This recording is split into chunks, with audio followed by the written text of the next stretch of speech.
Thanks for clicking on to the Saturday evening edition of Vogan's European Outlook. It's the 8th of May, and of course, recent days we've seen very rare snowfall, even at low levels.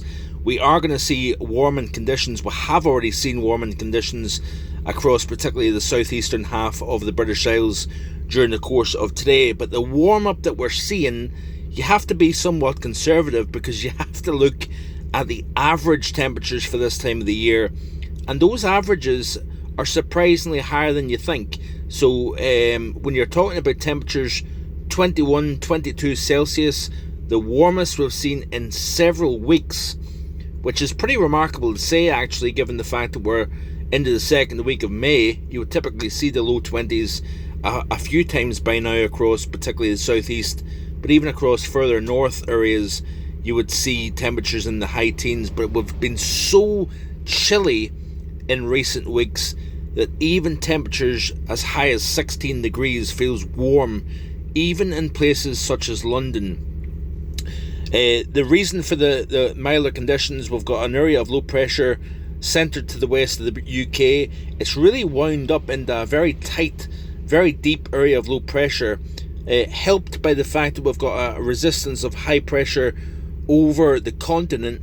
This kind of system here bumping into that high has allowed this system to deepen quite substantially, and unusually so for the time of the year.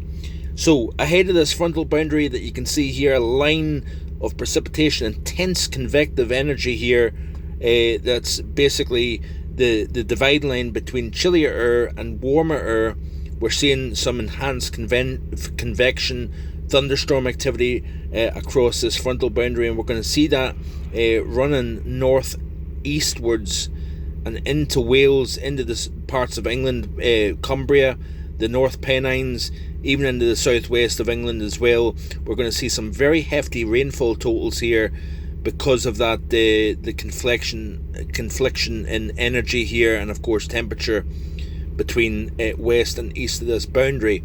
But we've seen temperatures rising to 33.1 Celsius in Basque Country in France, warmest temperature of the year so far.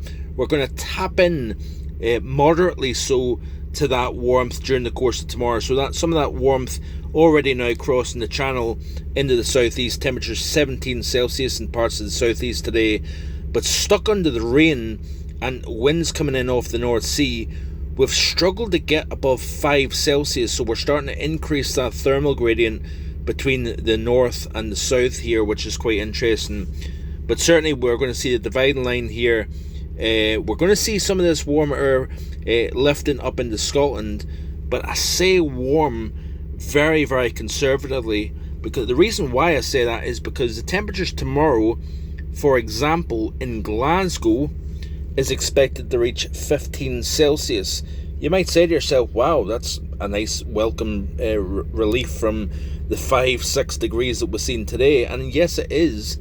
But when you compare, the average for the month of May for Glasgow is, let's see, 15.9 Celsius.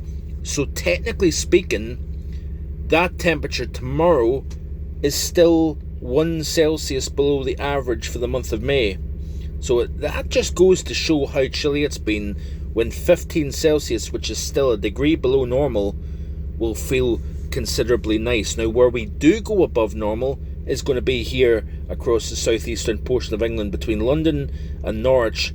Temperatures will probably step above 20 Celsius, which, by the way, is only the second time in 5 weeks where the temperature has jumped above the 20 Celsius mark. So again, pretty impressive indeed. So as we skip through, we're going to continue to see this area of low pressure spinning away. The core of that low will start to kind of slightly fill. Still going to be a deep area of low pressure, but it's going to weaken somewhat as we go through the remainder of this weekend. We're going to continue to see the milder air pushing into the southeastern portion of England, and like I say, it's going to start to transfer a little bit further north into Scotland here. So we're going to tap some of that milder air, but the problem is that area of low pressure continues to rotate over the British Isles, and we're going to see chillier air from the north and from the west kind of start to fill in over the UK and wash that warmth back into the near continent. So it's a very, very brief spell of warmer weather, if you will. You can see here off the 850 millibar chart here, if the pressure chart will load, which it will, you can see here that we've got the warmer air across Spain, across France, and then as we go through the sequence here, some of that warmer air transferring from central and eastern Spain up through France. We could even see a warmer temperature than the 33 degrees today. But notice here, even as we go through the loop, we never really get any of those kind of yellows really making its way into the southeastern portion of England, hence why we only warmed to about 23 degrees at the very, very best. There's an outside chance, I think, maybe of a 23 if you're lucky, but the warmth never really reaches the southeastern portion of England. And then as we go through the loop here, you can start to see some of that chillier air, not true cold.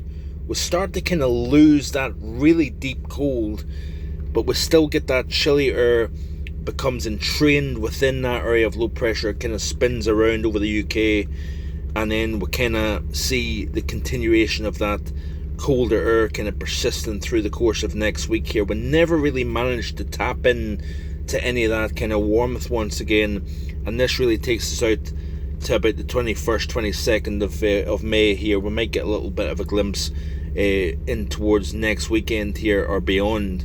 But it's quite interesting actually when you look at that here, how the temperatures never really get particularly warm, and unfortunately that is the theme that is going to continue, I think, through the remainder of this week here and even beyond. So hope you have a great Saturday evening, enjoy the rest of your weekend, and I'll be back in the next couple of days with more. Bye for now.